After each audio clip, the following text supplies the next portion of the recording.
अस्सलामुअलैकुम, नजम सेठी शो में खुश आमदेद। मैं हूँ सैयद आयशा नाज, मेरे साथ मौजूद है नजम सेठी साहब। अस्सलामुअलैकुम। बहुत नाजुक सूरत हाल है सेठी साहब। अच्छा, क्या हुआ? खैरियत? 2 नए सदारती ऑर्डिनेंस जारी कर दिए गए हैं। अच्छा, और ऐसा इतवार के दिन? जी, इतवार वाले दिन। और हम इससे पहले PMDA से खौफजदा थे या हम उस पर बात किया करते थे, वो अथॉरिटी तो चले एक तरफ रही, लेकिन अब जो 2016 का एक कानून है उसमें अमेंड करके सदारती ऑर्डिनेंस जारी किया गया, फिर इलेक्शन एक्ट भी तब्दील कर दिया गया। इसकी ज़रूरत क्यों महसूस की गई? ये पीका है क्या?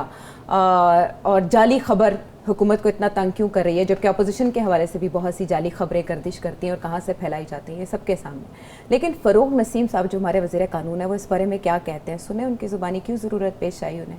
जी, आप करें, तनकीद करें, विद ड्यू रिस्पेक्ट ज़रूर करें। कोई आप पर कदगन नहीं है, कोई आपको नहीं रोक रहा। योर कॉन्स्टिट्यूशनल राइट, आपका आईनी हक है, बुनियादी हक है, लेकिन फेक न्यूज़ नहीं। फेक न्यूज़ नहीं, ठीक है, बहुत ज़रूरत है इस वक्त मुल्क को। सोशल मीडिया पे हम देख रहे हैं जाली खबरों की भरमार है। माजी तो गवा रहा है, वो 35 पंक्चर थे, फिर वो मौलाना साहब के धरने के हवाले से एक लेटर था जो कि फवाद चौधरी साहब ने जारी किया। फिर फवाद चौधरी साहब ने ये भी बताया कि जो मीडिया के रेवेन्यूज़ हैं उनमें कितने % इजाफा हो 2018 से 2021 के दरमियान। फिर ट्वीट्स उन्हें डिलीट भी करनी पड़ जाती हैं। माजी है, बिलातादाद ऐसी खबरें, अगर माजी पे इसका इतला कर दिया जाए तो शायद बड़ों बड़ों को सजाएं हों। क्या इत्तफाक़ राय से ये ऑर्डिनेंस जारी नहीं हो सकते थे? इनको ऑर्डिनेंस ही क्यों जारी करना पड़ा? पार्लियामेंट में लाते और अमेंड कर देते। आप सही कह रही हैं, पार्लियामेंट में ही लाना चाहिए। ये जो कानून है ना कि अगर पार्लियामेंट सेशन में ना हो तो फिर सदर जो है वो एक ऑर्डिनेंस इशू कर सकते। लेकिन ऐसा तो किसी हंगामी सूरत हाल, जंग की हालत या आसमानी आफत की सूरत में ही होता है कि पार्लियामेंट का सेशन नहीं बुलाया जा सकता। सेठी साहब, बिल्कुल ऐसे ही है। तो इसका ये मतलब है कि आइन की रूह को उसकी धज्जियाँ उड़ाई जा रही हैं, और ये पहली दफ़ा नहीं है। आप शायद अगर गिनने में जाएं तो पता नहीं इतने इन्होंने 3 साल में या 4 साल में कितने ऑर्डिनेंसेस पास किए हैं। 63। अच्छा, ओके, यही मेरा ख्याल था। तो अब बात यह है कि पार्लियामेंट का तो कहते यही हैं पार्लियामेंट के बारे में कि parliament is a talking shop. जी, दुकान है जहाँ बातचीत होती है, जहाँ बहस होती है, डिस्कशन होती है, डिबेट होती है, और उसके बाद फैसले होते हैं और सबकी राय ली जाती है। फिर उसके बाद हुकूमत का हक है कि वो आखिरी राय जो है वो अपनी करे। यहाँ तो ये किसी की राय लेनी नहीं है, और रात के अंधेरे में जब बदी की ताकतें ज़ोर पकड़ती हैं तो उस वक्त इस किस्म के ऑर्डिनेंसेस जो हैं उनको शाया कर दिया जाता है। और हमारे जो सदर साहब हैं वो भी बिल्कुल अंगूठा छाप अब बन के रह गए हैं। उनके आगे जो जाता है वो अंगूठा लगा देते हैं उसके ऊपर। हालांकि आइन के लिखा है कि सदर साहब जो हैं वो हर चीज़ को पढ़ेंगे, गौर करेंगे, अपने आप को मुतमईन करेंगे और कंसल्ट करेंगे, फिर जाके अपना जो ये पावर है, ये आर्टिकल 89 है, 73 का इनका 89। तो वो भी नहीं। तो यहाँ तो एक किस्म की डिक्टेटरशिप है। जो इमरान खान साहब कह देते हैं वो बस उसको इम्प्लीमेंट करना है। कोई डिबेट नहीं, कोई डिस्कशन नहीं, ना कैबिनेट के अंदर, ना प्रेसिडेंट साहब के साथ कंसल्टेशन, ना पार्लियामेंट के अंदर। तो आपके सवाल का तो जवाब ये है कि यहाँ सूरत हाल ही ऐसी है कि खान साहब समझते हैं कि he is one man show और वो ही सब फैसले करेंगे।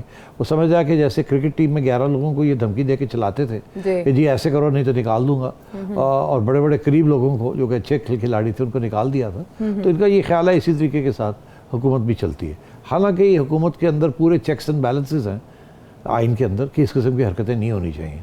खान साहब करते हैं ये है कि जब तक अदालतें खड़ी नहीं होंगी और उस वक्त तक ये मामला चलेगा। अब वो वक्त आने वाला है, देख लीजिएगा, अदालतें आहिस्ता आहिस्ता खड़ी हो रही हैं। मगर तो इसका जवाब यही था कि इतवार वाले दिन इतनी क्या इनको पसूड़ी पड़ी कि इन्होंने आके इतवार वाले दिन 2 ऑर्डिनेंसेस पास कर दिए, जबकि मंडे ट्यूसडे को फिर आए कि अब पार्लियामेंट नहीं आना था। तो मकसद यही था कि डिस्कस नहीं करना, हमने पास कर देना है, डिस्कस नहीं करना। तो अब एक ही रास्ता रह गया, अगर आपने पार्लियामेंट के अंदर डिस्कस नहीं करना कोई चीज़ तो फिर यही है कि हम लोग और बाकी जो डेमोक्रेटिक फोर्सेस हैं वो अदालतों के पास जाएं, और ये जो सारे ऑर्डिनेंसेस हैं जिसके अंदर जो कॉन्फ्लिक्ट है या कॉन्ट्रडिक्शंस हैं आइन के ख़िलाफ़, वो उसको चैलेंज किया जाए। और हमारी उम्मीद है कि अदालतें जो है अपने पाँव पे खड़ी होंगी और ये जो जिस किस्म की पार्लियामेंट की और आइन की बेहुरमती हो रही है उसको रोकेंगे। इससे ज़्यादा हम क्या तवक्को कर सकते हैं। हाँ, डेमोक्रेटिक फोर्सेस तो 2016 में भी खिलाफ थी जब इस कानून को लाया गया, इस एक्ट को। तब मुस्लिम लीग नून की हुकूमत ने इसे पास करवाया और किसी की एक ना सुनी। इसकी ज़रूरत तब 2016 में मुस्लिम लीग नून को क्यों पेश आई? से बड़ी अच्छी सवाल है, बहुत अच्छा सवाल है। हमने उस वक्त भी तनकीद की थी कि इसकी ज़रूरत नहीं है, या अगर तो है तो इसके और तरीके की से इसको करना चाहिए था। मगर सिचुएशन ये थी कि मेरी इतला के मुताबिक इस्टेब्लिशमेंट की तरफ से बड़ा सख्त प्रेशर था, क्योंकि टेररिस्ट जो थे इसको इस्तेमाल कर रहे थे सोशल मीडिया को। तो इसको इसलिए नून लीग की हुकूमत अंडर प्रेशर थी और ये लेके आई। मगर उस वक्त भी इसके अंदर कुछ ऐसे क्लॉजेस थे जो कि चैलेंज हुए हैं, अभी भी अदालत में है, उसको चैलेंज किया गया कि ये आइन की रूह के ख़िलाफ़ या आइन की किसी और शिक के ख़िलाफ़ ये जो चीज़ें प्रोमलगेट हुई हैं। तो पीको को भी चैलेंज किया हुआ है इस वक्त ऑलरेडी। अब इन्होंने जाके और अमेंडमेंट्स कर दिए हैं, और ये जो अमेंडमेंट्स हैं इसको डिस्कस करना चाहिए बिल्कुल कि ये ऐसे कितनी ख़तरनाक हैं और ये एक्चुअली किसके गले पड़ेंगी। तो जाली खबर जो है वो दहशतगर्दी और कत्ल के बराबर जुर्म है कि उसमें ज़मानत नहीं हो सकती और फिर 3 से 5 साल की सज़ा। आपने कोर्ट्स को पाबंद कर दिया वो 6 माह में फैसला करें, लेकिन जो प्रोसिक्यूशन है, इन्वेस्टिगेशन है, उसको क्यों टाइम अलॉट नहीं किया गया कि आप इसके अंदर? नहीं, देखिए इसमें पहले तो ये बात है आशा, हुआ क्या है, फिर हम इधर आते हैं ना कि हुआ क्या है, इन्होंने तब्दीली क्या की है। इन्होंने तब ये कानून एक बना दिया है, चले अब छोड़े, हम बारीकियों में नहीं जाते, मोटी बात करते हैं। ठीक है। एक पाकिस्तान इलेक्ट्रॉनिक क्राइम्स एक्ट था 2016 में, उसके अंदर इलेक्ट्रॉनिक मीडिया के ऊपर जो खबरें चलती थी, जो सब कुछ होता था, ये तस्वीरें लगती थी या कुछ होता था जो जिसकी वजह से आइन को नुकसान पहुंचता था और इदारों को नुकसान पहुंचता था, उसके बारे में उसके अंदर कुछ चीज़ें थी। और तो उसको इन्होंने अब अमेंड कर दिया है। अमेंड करके इन्होंने अब क्या किया कि जो डेफेमेशन का जो कानून है, आप मेरे खिलाफ कोई बात करती हैं, एक नेचुरल शख्स हैं आप, मैं एक नेचुरल शख्स हूँ, इदारे की बात नहीं हो रही, आप मेरे खिलाफ कोई बात करती हैं, मैं कहता हूँ ये झूठ है। पहले ये कानून था कि मैं आपको अदालत ले जाता था, ये सिविल कंप्लेंट होती थी, ठीक है, उससे कोई क्रिमिनल कंप्लेंट नहीं होती थी, गिरफ्तारी नहीं होती थी, और अदालत जो है वो एक जज के तौर पे, एडजुडिकेटर के तौर पे फैसला करती थी कि आपने सही खबर मेरे बारे में लगाई है कि नहीं, पहली बात। और दूसरी बात ये कि क्या मुझे नुकसान हुआ है उससे या नहीं।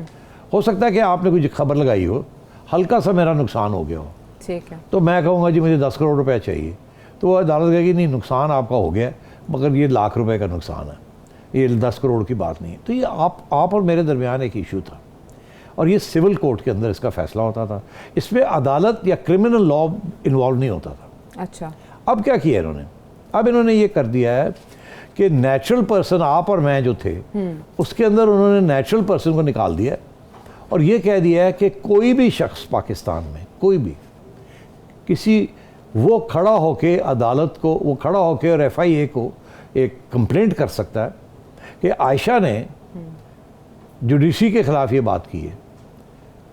वो जज नहीं है, वो जुडिशरी नहीं है, दुकानदार है, उसने उठ के खड़ा कर दिया अपने फहम के मुताबिक, उसने एक आयशा ने एक बात कही है इलेक्ट्रॉनिक मीडिया पे, और वो फौज के ख़िलाफ़ है, किसी जज के ख़िलाफ़ है, किसी सहाफ़ी के ख़िलाफ़ है, किसी शख्स के ख़िलाफ़ है, चौथे मल्ले उठ के और वो कर देता है, और फ़ौरन FIA जाके आपको गिरफ्तार कर लेगी, और फिर कुछ 6 महीने तक वो उनको कहा गया कि आप इसको रैप अप करें जी। अब बात ये 6 महीने तक अगर आपको बेल नहीं मिलती तो आप तो अंदर हो गए ना। बिल्कुल, कोई भी उठ के किसी किस्म का इल्ज़ाम लगा सकता है कि ये खबर चली है, ये खबर झूठी थी। अब उसको पहले तो तफ्तीश होती थी कि ये खबर सही है ये नहीं है, और फिर सिविल कोर्ट में होता था और कोई गिरफ्तारी नहीं होती थी। अब यह है कि जो चाहे किसी को FIA को कंप्लेन करे और किसी सहाफ़ी को या किसी शख्स को उठा के ले जाए और जाके जेल में डाल दें। तो ये सबसे बड़ी ये तरमीम कर दी है उन्होंने।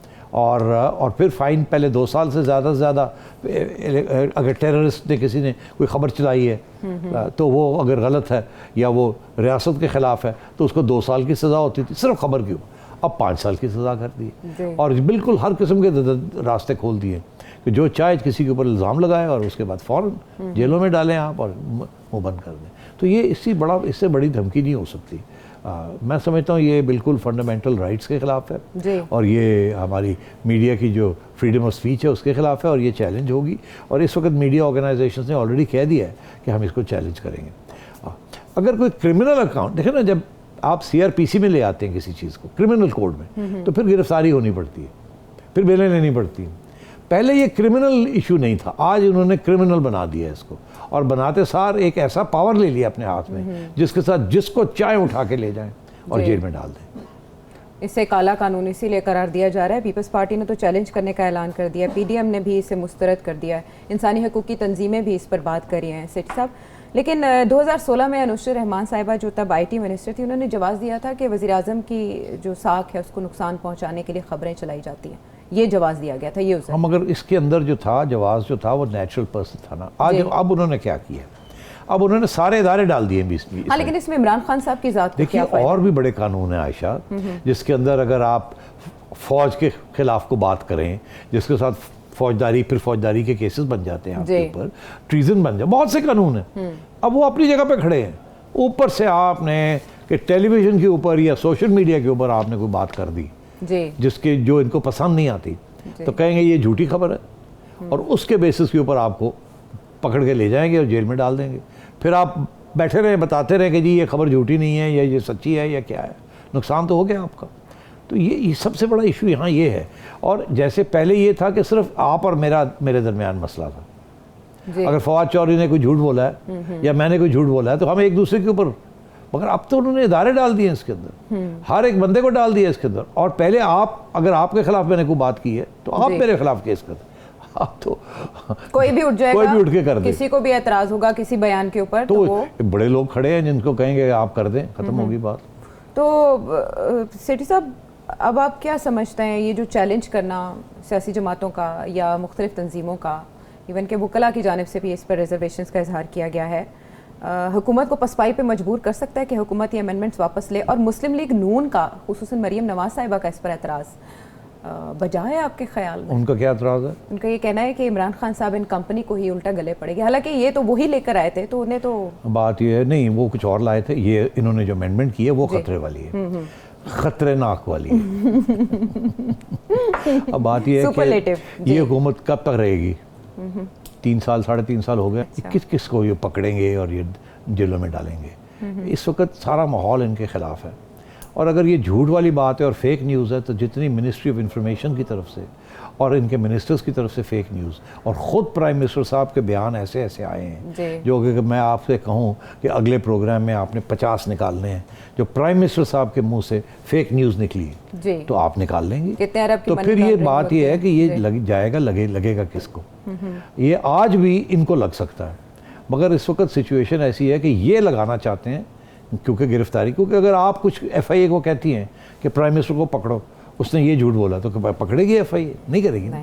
अब मगर अगर प्राइम मिनिस्टर FIA को कहेंगे तो पकड़ तो लिया पकड़ ऑलरेडी। के, हाँ, पकड़ तो लिया मोहसिन बेग साहब को। सेठी साहब, मैं तो मोहताज बात कर रही हूँ। हाँ, नहीं पकड़ तो लिया। तो अब बात ये है कि हम तो खैर तज्जिया कर रहे हैं ना, हाँ, हम कोई खबरें तो नहीं दे रहे, कंप्लेंट थी हम ना, तो वो खबरें तो नहीं दे रहे। हाँ। अच्छा, बात ये है कि तो ये सिचुएशन है, ये आप याद रखिएगा, मरियम ने जो बात कही है 100% सही है, ये सारी चीज़ें इनके गले पड़ेंगी। और बाय द वे ये पहली दफ़ा नहीं है, लीग ने भी ऐसे कानून पास किए हुए थे जो कि बाद में उनके गले पड़े थे, जी और पीपल्स पार्टी ने भी ऐसे कानून पास किए हुए हैं, आइन के अंदर पास किए हुए अमेंडमेंट्स किए हुए जो उनके गले पड़ी है। जी और अब ये वही काम करने जा रहे हैं जो इनके गले पड़ेगा। ये नैब किसने बनाई थी? जनरल मुशर्रफ ने बनाई थी ना। नून लीग की हुकूमत आई, नहीं ख़त्म की। पीपल्स पार्टी की हुकूमत आई, नहीं ख़त्म की। एहतसाब कमीशन तो नवाज शरीफ साहब के दौर की इजाद नहीं है? नहीं, एहतसाब कमीशन से पहले जी। एक एहतसाब ब्यूरो बना था। ब्यूरो बना था। हाँ, वो एक किसने बनाया? केयर टेकर गवर्नमेंट थी। अच्छा। उसके अंदर बहुत से लोग थे और खादम भी था उसके अंदर। अच्छा। मगर वो ख़त्म हो गया ना, जैसे ही वो हुकूमत ख़त्म हुई वो नहीं चला ठीक गया। है। फिर इन्होंने आके एक एहतसाब ब्यूरो बनाया। उस वक्त सैफुर रहमान साहब थे, उन्होंने ये बनाया और उनको हमने बहुत कहा कि मत करें ये आपके गले पड़ जाएगा एक दिन। उन्होंने बिल्कुल तशद्दुद किया लोगों ठीक के है। ऊपर उसके ज़रिए। फिर वही चीज़ जब ये मुशर्रफ साहब आए, उन्होंने नैब बना दी उसको और सबके गले डाल दी।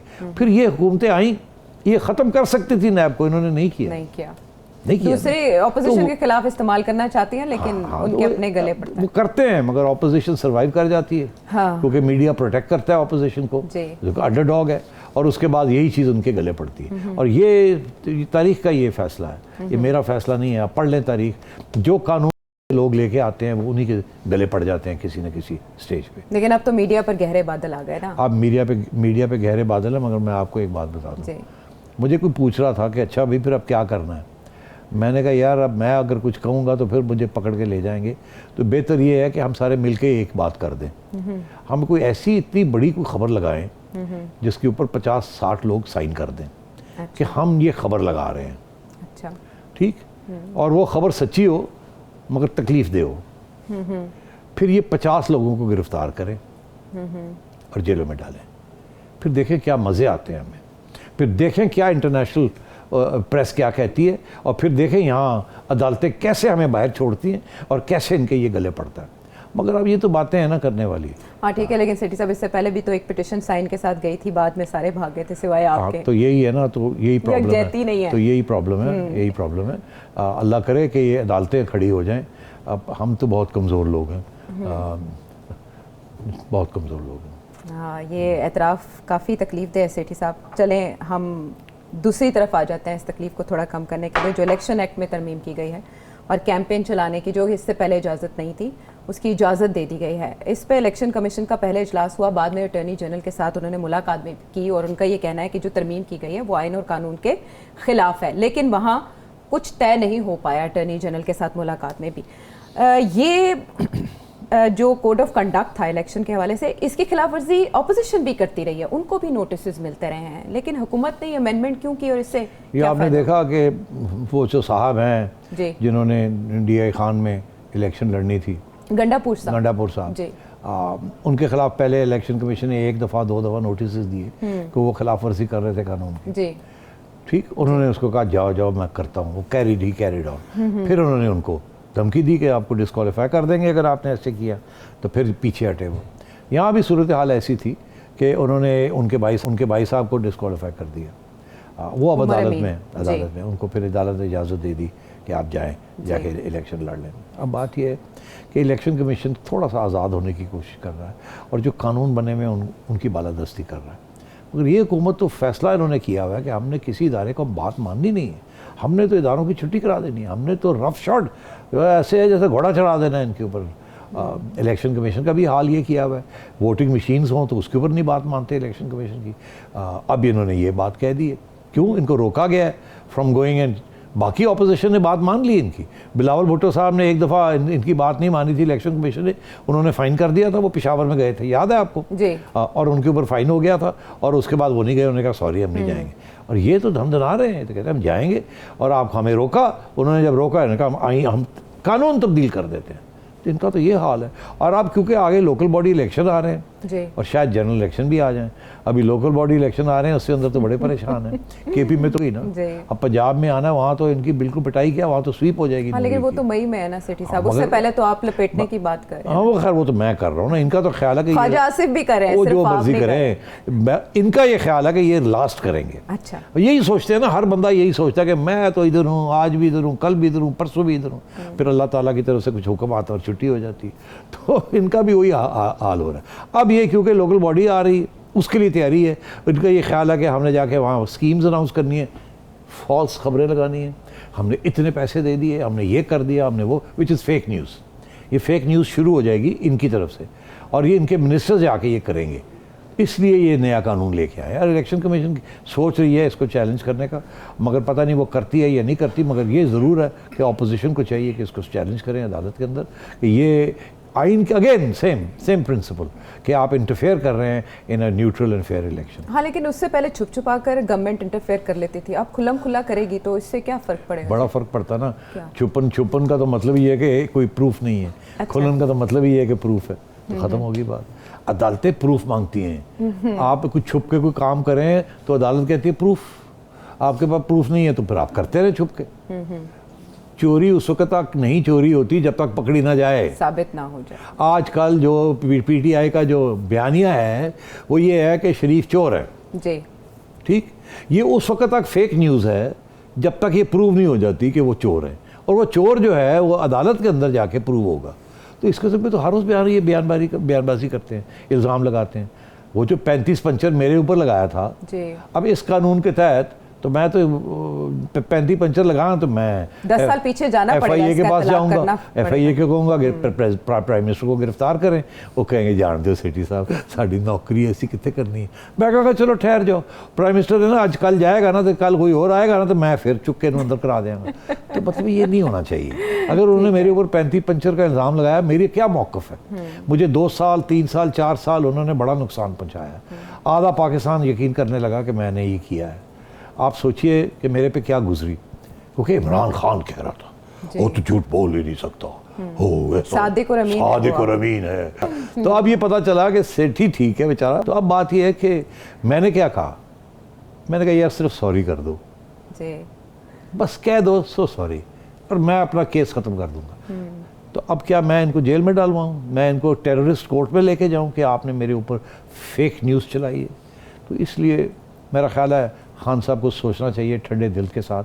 गुस्सा इनको जल्दी चढ़ जाता है, ब्लड प्रेशर चेक करवाएं अपना जाके और जाके देखें कि ना करें ऐसे, ये कल को आपके गले पड़ेगी। और कल जब आप बाहर आएंगे, मैंने पहले भी कहा, मैं फिर कह रहा हूँ, मैं ज़मान पाक जाऊँगा। अगर ये ज़मान पाक में हुए, लंदन में ना हुए, तो मैं ज़मान पाक जाऊँगा। मैं जाके कहूँगा खान साहब हाजिर हुण हुक्म करो, और आप इमरान खान साहब के साथ खड़े होंगे। और मैं इमरान खान साहब की सही बयानियों को, सही झूठे बयानियों को नहीं, सही बयानियों को बुलंद करूँगा। ठीक है सेठी साहब, ये भी बड़ा खुश आइंदा है। बहरहाल दोनों ऑर्डिनेंस के मामले पे सेठी साहब ने सारी जिम्मेदारी ऑपोजिशन पर डाली है कि अब वो इन ऑर्डिनेंसेस को चैलेंज करें और फिर अदालतों पर दारोमदार है कि वो इस ऑर्डिनेंस के हवाले से क्या मौक़िफ़ इख्तियार करती हैं, आइन और कानून के मुताबिक ये कितने वैलिड है। ब्रेक के बाद हम वापस आएंगे।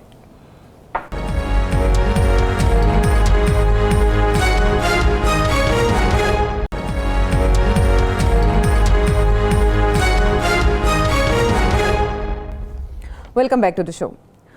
मोहसिन बेग साहब जो अरेस्ट हुए हैं, उनके जिस्मानी रिमांड में 2 दिन की तौसीह तो हुई है, लेकिन इस्लामाबाद हाई कोर्ट की बहुत दिलचस्प ऑब्जर्वेशंस जो सामने आई हैं। उन्होंने डायरेक्टर साइबर क्राइम विंग को सवालों जवाब किया और उसमें उन्होंने उनसे पूछा कि आपके लॉ में है, कानून में है कि आपने पहले इंक्वायरी करनी है, लेकिन जिस तरह से आपने अरेस्ट किया उसमें लगता तो नहीं है, इंक्वायरी कहाँ है, रिपोर्ट कहाँ है। फिर उन्होंने उनसे पूछा कि क्या मोहसिन बेग साहब ने वो क्लिप सोशल मीडिया पर वायरल किया था, अगर उसमें और पार्टिसिपेंट्स भी थे शो में, तो सिर्फ मोहसिन बेग साहब अरेस्ट क्यों हुए। फिर उन्होंने जिस शिक की बात की जो कि FIR में भी है, उन्होंने कहा इसका तो इतलाक ही नहीं होता, आप पढ़ के आए। और फिर उन्होंने अटॉर्नी जनरल को अगली समात पर तलब कर लिया। ये जो सवाल अदालत उठा रही है, इसके जवाब कौन देगा सेठी साहब? देखिए, अदालत ने 2 चीज़ें की हैं जी। एक ये कि वो जो पिटिशन मोहसिन बेग साहब की अहलिया ने की थी जी। उसको तो डिसमिस कर दिया। उन्होंने कहा कि ये आप ट्रायल कोर्ट में जाएं, हाँ यहाँ आने की ज़रूरत नहीं है, वहीं जाएं, वहाँ बेल के लिए अप्लाई करें या जो भी आपके इश्यूज़ हैं ट्रायल कोर्ट में करें। जी। अच्छा, मगर FIA को बुलाया कि आपने जो काम किया है ये तो बिल्कुल सरासर गलत है और ये बिल्कुल इलीगल काम किया आपने। जो जज साहब ने भी कहा था, सेशन जज साहब ने भी यही फैसला लिया था ना कि FIA ने जो काम किया है या पुलिस ने जो काम किया है वो इलीगल है, ऐसे नहीं किया जा सकता जो ऐसे आपने किया। तो इनको भी बुलाया और इनके डायरेक्टर साहब आए FIA के, उन्होंने आके फिर एक्सप्लेनेशन देने की कोशिश की कि इस शिक के तहत हमने इनको गिरफ्तार। उनका इस शिक का तो तल्लक ही कोई नहीं है। तो उन्होंने क्या कहा, उन्होंने ये आपको पता है उन्होंने क्या कहा? हाँ, नहीं मैं आपसे नहीं पूछ रहा। अच्छा, उधर मेरा मतलब है उन्होंने उनको पूछा कि डायरेक्टर साहब आपको पता है उन्होंने क्या कहा? उन्होंने कहा हाँ जी उन्होंने ये कि भाई, उन्होंने कहा तो मगर ये इसके साथ प्रॉब्लम क्या है? ये उन्होंने बात कही है कि फलानी जगह पे ये जाएं देखें क्या है, तो इसके साथ क्या उन्होंने कौन सा कानून तोड़ा है आप बताएं तो सही। ये जिसका कानून का हवाला दे रहे हैं ये तो नहीं टूटता इसके साथ, तो फिर कोई और कानून तोड़ा होगा, आपसे शायद गलती होगी, आप चेक तो करें आप क्या कर रहे हैं। अब वो बेचारे उनकी पसूड़ी पड़ी हुई है जी, शो कॉज उन्हें इशू कर दिया, शो कॉज इशू हो गया। अब बात यह है कि जज साहब बिल्कुल सही कह रहे हैं, ये जो हमारे इदारे हैं ना इनको भी मजबूत करने का एक तरीका है, वो ये तरीका है कि इनको समझाया जाए कि अगर आप कोई गैर कानूनी हुक्म मानेंगे और गैर कानूनी फिर इकदाम करेंगे तो जिसने हुक्म दिया वो तो बात की बात है, मगर जब जो इम्प्लीमेंट करने जाता है तो ये बहुत अच्छी डेवलपमेंट है। काश के और जजेस भी इदारे के जो लोग होते हैं, कोई भी इदारे के लोग हों, अगर कोई गैर कानूनी काम करते हैं क्योंकि उनको गैर कानूनी ऑर्डर दिया जाता है तो फिर उनको रोकना चाहिए, उनको सज़ा देनी चाहिए। देखिए, एक कानून के अंदर, इंटरनेशनल लॉ के अंदर, ये मैं एक दफ़ा नहीं बहुत दफ़ा कह चुका हूँ कि एक न्यूरमबर्ग ट्रायल्स हुई थी जिसके अंदर वो लोग जिन्होंने हिटलर की बात मानी थी और बात मान के कत्लेआम किया, तो उनको जब पूछा गया कि आपने ये जो कत्ल कर दिया, इसको ये कर दिया, तो उन्होंने कहा जी ऑर्डर था। अच्छा। हमें ऑर्डर था, हमने कर दिया, हमारी कोई गलती नहीं है। तो उन्होंने वहाँ ये फैसला इंटरनेशनल लॉ में हुआ कि अगर कोई आपको गैर कानूनी ऑर्डर कोई करता है तो आप अगर उसको फॉलो करते हैं ऑर्डर को तो फिर आप भी जुर्म, यू आर ऑल्सो, आपने भी जुर्म किया, जिम्मेदार हैं आप, जिम्मेदार है। और इसी बेसिस के ऊपर सैकड़ों लोगों को उन्होंने सजाएं दी न्यूरमबर्ग ट्रायल्स में। जर्मनी में ये ट्रायल्स हुई थी हिटलर की छुट्टी होने के बाद, सेकेंड वर्ल्ड वॉर के बाद। तो न्यूरमबर्ग ट्रायल्स के अंदर the Nuremberg principle was established, एक असूल बना। ये दुनिया में अगर कोई गैर कानूनी ऑर्डर आपको कोई देता है तो फिर आपको भी धरना पड़ता है। मैं एग्जाम्पल दे देता हूँ। जुल्फ़िकार अली भुट्टो साहब ने एक ऑर्डर दिया एक साहब को जो हेड थे FSF के, फेडरल सिक्योरिटी फोर्स एक बनाई थी उन्होंने। उनको ऑर्डर दिया हेड ऑफ FSF को कि फलाना बंदा मुझे बड़ा तंग कर रहा है, उसको सॉर्ट आउट कर दो। उसने अपने FSF के लोगों को कहा ओ फलाने बंदे को सॉर्ट आउट कर दो। अच्छा। उन्होंने सॉर्ट आउट करने में गोलियां चला दी। ओहो। उन्होंने कहा कि इनका मतलब है फारग करो। सॉर्ट आउट का तो यही मतलब लिया। उन्होंने गोली चला दी। अच्छा। उन्होंने ex secretary general of the peoples party, उनके ऊपर गोलियां चला दी। अच्छा। ठीक। और गोलियां उनको ऊपर चलाई, वो तो घर में चलाई, वो तो कोई नुकसान नहीं हुआ, मगर जो वकील थे जो कि डिफेंड कर रहे थे, जो कि प्रोसिक्यूशन के थे, उनके वालिद के ऊपर गोली चल गई, वो मर गए। अब बात यह है कि उन्होंने फिर उनकी पिटीशन थी कि इन्होंने ये किया। अब भुट्टो साहब को फांसी हो गई और वो जो साहब थे जिन्होंने ऑर्डर कैरी आउट किया था जी, उनको वादा माफ गवाह बना लिया गया। वो क्राइम उन्होंने कमिट की थी, उनको वादा माफ गवाह बना के कहा गया। उन्होंने कहा जी मुझे तो ऑर्डर दिया था इन्होंने, मैंने ऑर्डर फॉलो किया। उस वक्त फैसला कानून का ये था आपने गलत ऑर्डर, इलीगल ऑर्डर फॉलो किया, आप भी जुर्म है, आपके ऊपर भी जुर्म कायम होता है। मगर फिर क्योंकि आपने एविडेंस देनी है, गवाही देनी है भुट्टो के खिलाफ, हम आपको in exchange for that evidence वादा माफ गवाह आपको माफ़ कर देंगे। ये वादा माफ गवाह होता है। आपने जुर्म किया, जुर्म कायम हो गया, आपको माफ़ किया उस जुर्म से क्योंकि आपने किसी और के ऊपर गवाही देनी है, उसके हवाले से उसको ट्रैप तो करना। इसलिए न्यूरनबर्ग ट्रायल प्रिंसिपल यही है कि अगर आपको इलीगल ऑर्डर हो तो you have to resist it. हमारे यहाँ तो ये है कि इलीगल ऑर्डर आते हैं जी, ब्यूरोक्रेट्स को भी आते हैं, इदारों के लोगों को भी आते हैं और वो इलीगल ऑर्डर्स फॉलो करते हैं। और आज तक किसी अफसर को इस चीज़ के ऊपर नहीं धरा गया कि आपको एक ऑर्डर आया वो इलीगल था, आपने को पता था आपको कि ये इलीगल है, आपने क्यों फॉलो किया। तो ये अगर प्रिंसिपल इस्टेब्लिश हो जाए इस मुल्क में, मैं समझता हूँ बहुत से मसाइल हमारे हल हो जाएंगे। ये जो ना आईनी गैर आईनी किस्म के जो ऑर्डर्स आते हैं जिसके साथ बहुत से मसाइल बन जाते हैं, वो फिर नहीं होंगे इतने आसान। हर बंदा सोचेगा कि ये मैंने ऑर्डर दिया, कल को ये मेरे गले ना पड़ जाए, क्योंकि ये बंदा जो है या ना कर देगा और मीडिया को बता देगा, या कर देगा और बाद में मेरे खिलाफ वादा माफ गवाह बन जाएगा। उसमें उन्होंने FIA हुकाम से पूछा कि जो डेफेमेशन है, यहाँ तक कि इज्जत का मामला है, आपने इसे फौजदारी कानून में क्यों रखा हुआ है? तो इसका मतलब है FIA हुकाम बिल्कुल ही कानून से लाइल है, उन्हें मालूम नहीं है कि कहाँ किस नौयत की कार्रवाई करनी और बनती भी है कि नहीं। देखिए ना, यही तो मसला है कि उन्होंने FIA को डेफेमेशन में बिल्कुल मुदाखलत नहीं कर सकते जी, मगर उन्होंने इसको डेफेमेशन का केस ही नहीं बनाया, उन्होंने तो टेररिज्म का केस बना दिया। और पीका का एक सहारा लेके, वो एक क्लॉज लेके 21D जिसको मेंशन किया गया कि जी उसका सहारा लेके इनको टेररिज्म के अंदर अरेस्ट कर लिया। अब वो पूछ रहे हैं कि टेररिज्म कहाँ से आ गई? ये तो टेररिज्म का डेफिनेशन ही नहीं है। ये तो एक बंदे ने दूसरे बंदे के बारे में कोई बात कही है जिसका टेररिज्म के साथ कोई ताल्लुक नहीं है, तो आपने टेररिज्म का शिक लगा के ऐसे कैसे पकड़ लिया? तो इसका जवाब दे।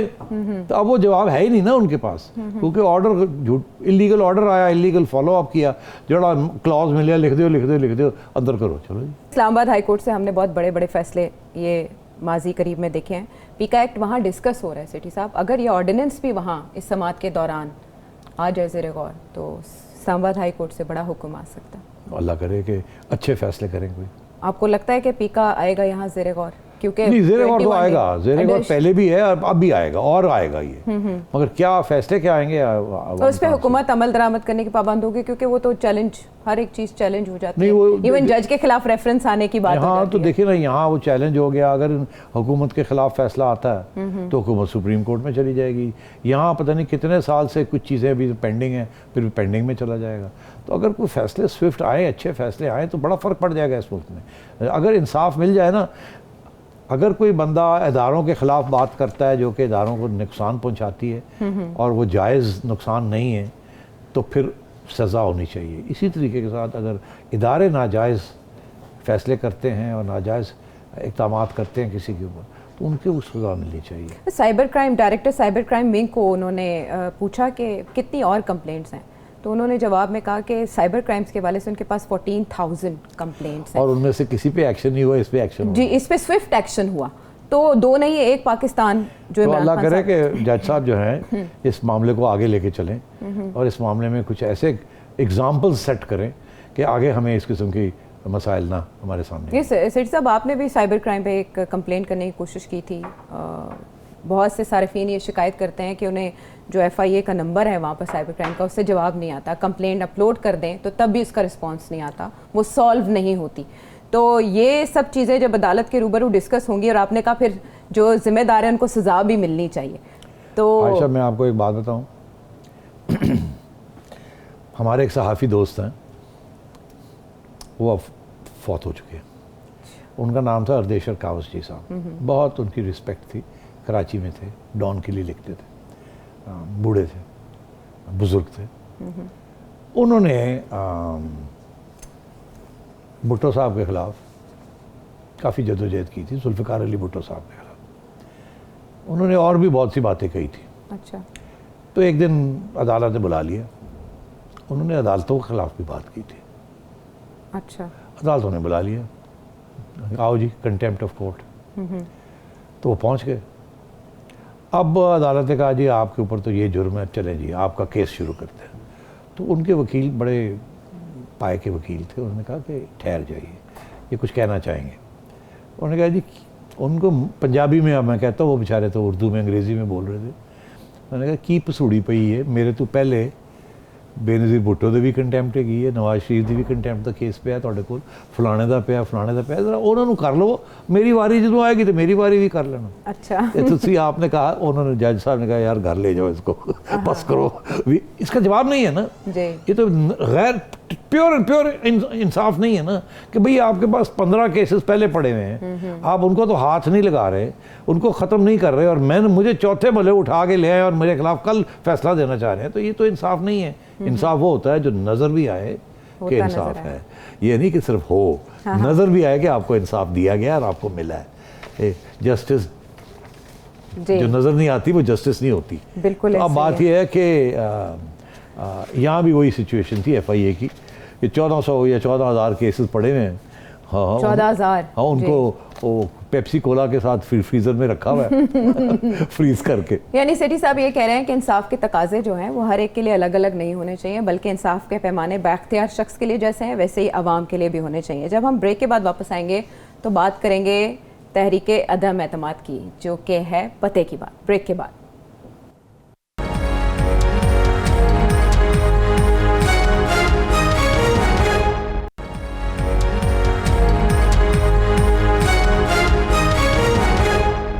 Welcome back to the show. बड़ी मुलाकातें हो रही हैं तहरीक अदम एतमाद पे, बहुत शोर है, लेकिन वज़ीर आज़म ने अपनी पार्टी को आज कह दिया खुल के ऑल इज़ वेल, आपने घबराना नहीं है। दूसरी तरफ ज़रा ये खबर दे रहे हैं कि जब वज़ीर आज़म साहब रशिया के दौरे पर होंगे तो तब कहीं चुपके से अदम एतमाद की तहरीक पेश कर दी जाएगी। अच्छा सेठी साहब, असल में लोग ना थोड़े से पजल इसलिए भी हो गए हैं कि एक देख धरी है और पता नहीं है कि दम किस चीज़ को दिया जा रहा है, और एक दम होगा या नहीं होगा। इसमें एक थेरी गर्दिश कर रही है तहरीक अदम एतमाद के हवाले से कि ये कामयाब नहीं हो सकती अगर पेश हो भी जाए, फ़र्ज़ कर लेते हैं, क्योंकि ये जो सियासी मूव है इसके कुछ कानूनी पहलू हैं कि नो कॉन्फिडेंस के लिए अगर सेम पार्टी वोट करेगी तो वो तो काउंट इसलिए नहीं होगा कि वहाँ बैठे हैं असद कैसर साहब, वो तो उसी वक्त एज प्रिजाइडिंग ऑफिसर उस वोट को कैंसिल कर देंगे, रद्द कर देंगे, वो तो काउंट ही नहीं होगा। हाँ, आपका मतलब ये है कहने का कि आजकल एक कंस्पिरेसी थ्योरी चल रही है जी।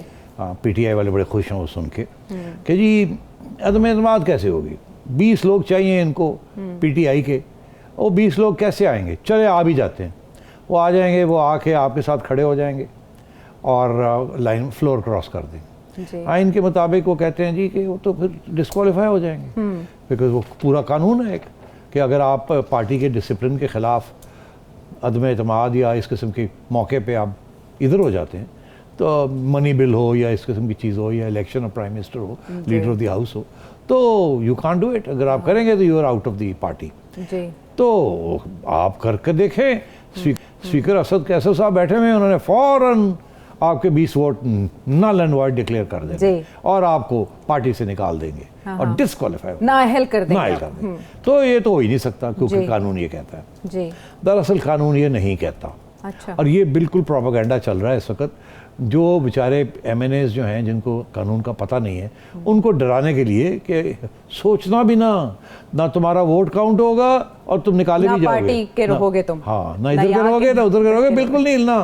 अच्छा, ये उनके लिए और कुछ नून लीग के सपोर्टर्स के लिए भी उनको मायूस करने के लिए। दरअसल कानून क्या कहता है?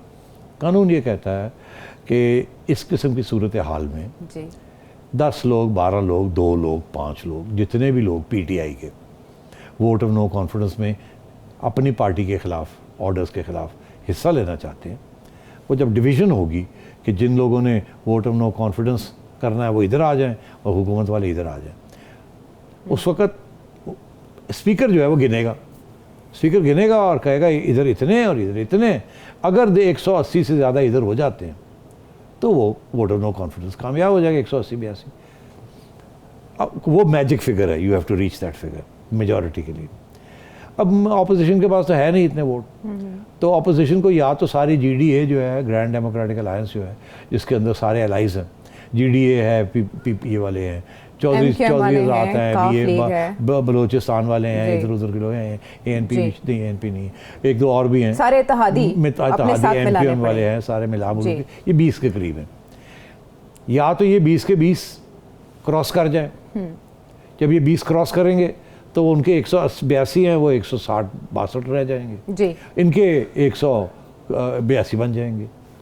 ठीक, इनके सिंपल फार्मूला, यानी वो उधर से इधर आ जाए, गवर्नमेंट अकेली रह जाएगी और फिर खत्म हो जाएगी उनकी जी। दूसरी सूरत हाल में वो अगर उनसे कुछ आते हैं और कुछ नहीं आते तो इनको और की भी ज़रूरत है जी। तो फिर ये जहांगीर तरीन साहब के लोग जो कि पीटीआई के हैं उनको लाना पड़ेगा जी। तो क्या होगा? कानून ये कहता है वो आ गए, उन्होंने फैसला कर लिया कि यार अब हमने इस पार्टी को छोड़ना है जी, हमने अगली इलेक्शन लड़नी है और वो नून लीग के टिकट पे लड़नी है या पीपल्स पार्टी के टिकट पे लड़नी है या एएनपी के टिकट पे लड़नी, किसी के टिकट पे लड़नी है, मगर इनके टिकट पे नहीं लड़नी। वो क्रॉस कर गए, ठीक है, जैसे ही क्रॉस कर गए कानून ऑपरेशन में आ जाता है। कानून ये कहता है कि उस वक्त पार्टी का हेड, पीटीआई का पार्टी का हेड इमरान खान जी, उन सबको एक ख़त लिखेगा और कहेगा ये शो कॉज नोटिस है, आप बताएं कि आपको पार्टी से निकाला क्यों ना जाए, क्योंकि आपने हमारा डिसिप्लिन जो है तोड़ा है और ये कानून की शिक है कि अगर आप ऐसे करें तो आप शो कॉज नोटिस इशू होगा। अब आपने पहले शो कॉज नोटिस इशू होगा, अच्छा, फिर आपने जो लोग भागे हैं उनको जवाब देना है, वो देंगे या नहीं देंगे। कुछ अरसे के बाद अगर वो नहीं देते तो ऑटोमेटिकली उनका जवाब ये होगा कि नहीं है हमारे पास जवाब, हम फिर भी चले गए हैं, या वो जवाब दे देंगे कि जी हम खुश नहीं हैं आपसे, हम ये नहीं हैं, हमारी ज़मीर नहीं मानती, आवाम की प्रेशर है, कुछ भी कह देंगे। स्पीकर वो लेके देखेगा और वो प्राइम मिनिस्टर वो देखेगा, कहेगा नहीं मानता मैं, अच्छा, आपका शो कॉज नोटिस जवाब दिया, रिजेक्टेड, अच्छा, वो लिखेगा स्पीकर को कि स्पीकर साहब इनको नाअहल करार दिया। स्पीकर कहेंगे ओके, स्पीकर एक ख़त लिखेंगे इलेक्शन कमीशन को कि ये हुआ, ये इन्होंने ये काम किया, हमने हमारी पार्टी ने इनको शो कॉज नोटिस दिया, इन्होंने ये जवाब दिया, ये जवाब रिजेक्ट हो गया, अब मेरे पास आया है, मैं ये सारे का सारा पलंदा आपको बेल रहा हूँ विद माय रिकमेंडेशन कि इन्होंने ये सब गलत काम किया, आप इनको डिस्क्वालीफाई करें। स्पीकर नहीं कर सकता।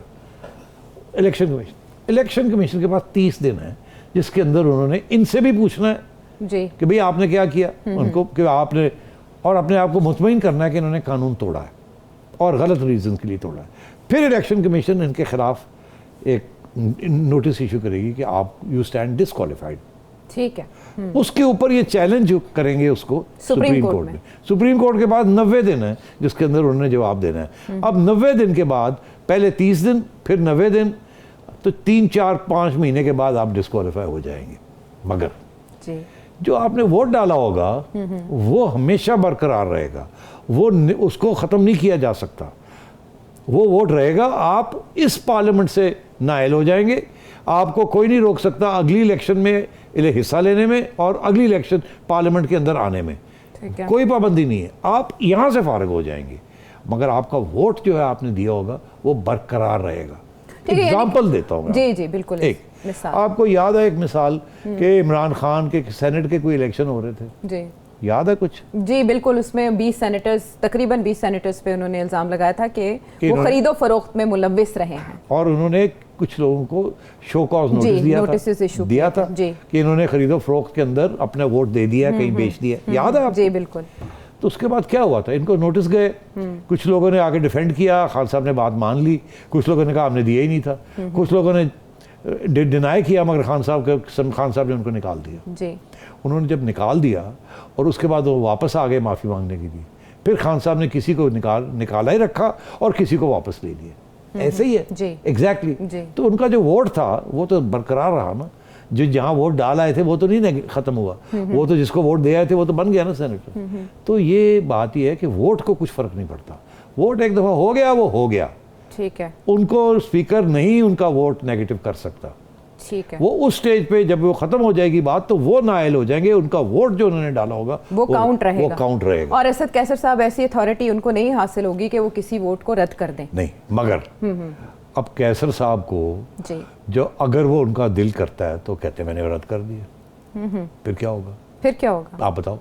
फिर यही है कि ऑपोजिशन स्पीकर के खिलाफ मूव कर सकती है।